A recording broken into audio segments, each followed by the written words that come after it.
Hey, welcome on in, guys. Tobin here with you. Thanks for checking out the channel. Good to be back from the woods. Happy to be back in South Florida. Not going to lie. When I drive into that welcome to the Sunshine State sign, I feel happy. I know. Like we'll always talk about this. Me and the missus will be like, could you picture yourself living here? And we're always just like, I think to myself in these questions, I'm like, in the woods? Like, what would I do? Would I just do silly sauce in the woods? Would I be a mountain man? Would I be a lumberjack? What would I do? These people seem to be very into farming up there. I did do that in my early days. I had my hands on horse placenta, raised on a horse farm. Suppose I could, but then I get back to South Florida. I'm just like, I don't care if it feels like when I walk outside, it's gonna melt. Like I'm gonna melt, and I don't care if my sneakers feel like they're gonna fuse into the gravel. I don't care if there could be tornadic activity. This is home. This is home, and I love it. And the Miami Heat looking for new players who will call their franchise home as the NBA draft is coming up.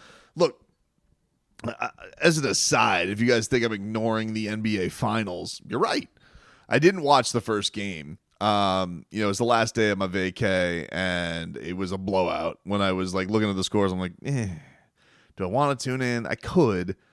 Do I want to tune in? Nah. What do I care? First of all, it's game one. Who cares? Second of all, it wasn't a very good game. And it's even with me rooting loosely for the Mavericks here. It's very hard. It's two franchises I really can't stand their guts. I'm obviously rooting. It's more as like I'm rooting for Boston to lose than I am the Mavericks to win. That's how I'm trying to petty watch it right now. But it's not going. It wasn't off to a rousing start of inspiration for me. Anyway. So I started seeing this couple of guys who have had their boots on the ground. First of all, Anthony Chang always does a great job. Love Anthony. Work he does for the Miami Herald. And draft season is upon us, dude. Draft season is upon us here for your Miami Heat. And it's been interesting because I'm going to be completely honest with you. I have not done any draft research yet. You guys know me. I put on the funny hat. I do the whales. I'm not here to really dive into the tape of the draft. However, I do feel like I'm left with no excuses. I'm just coming off a fresh vacation.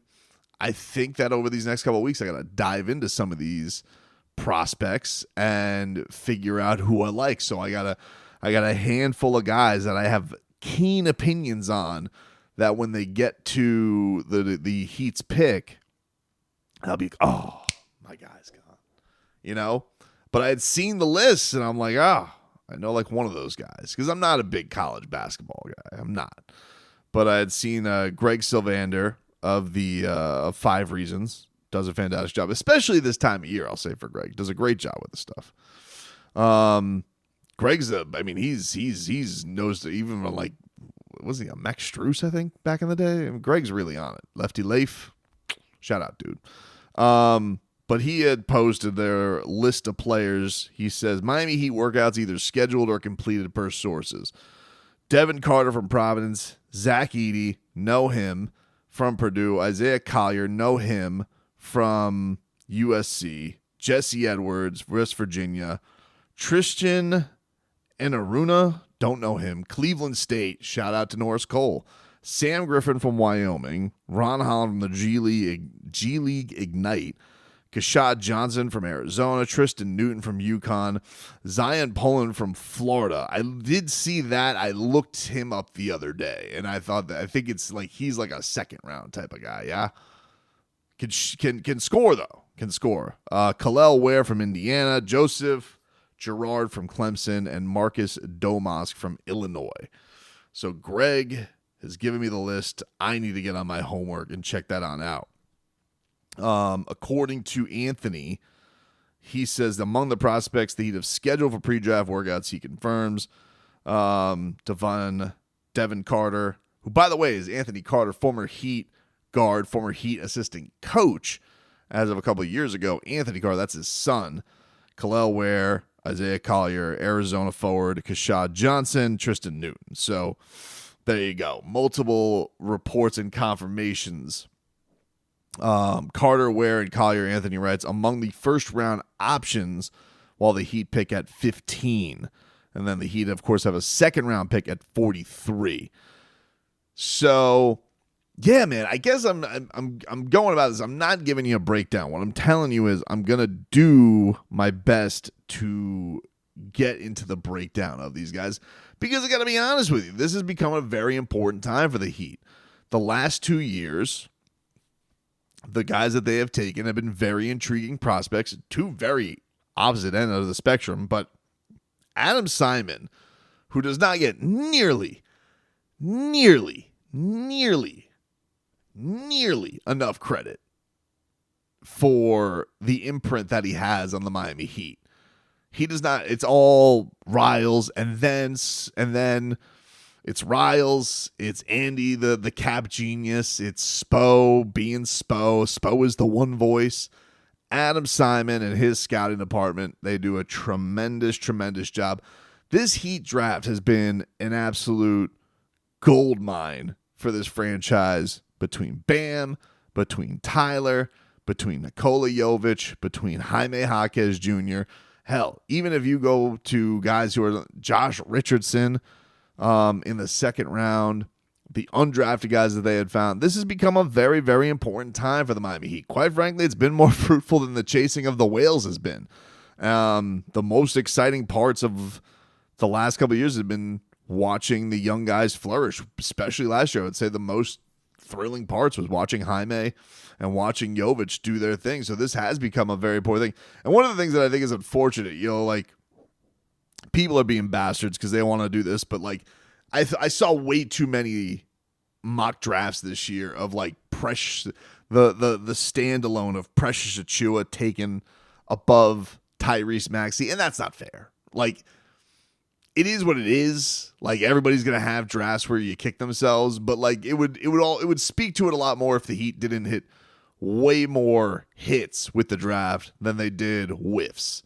And I get why they didn't go after a guy like Tyrese Maxey. You're coming off. Remember, first of all, it was bubble year, off the bubble finals. Tyler Hero scoring 37 in the Eastern Conference Finals at 19 years old. You're thinking to yourself, what another score? What do we need that for? And it was wrong.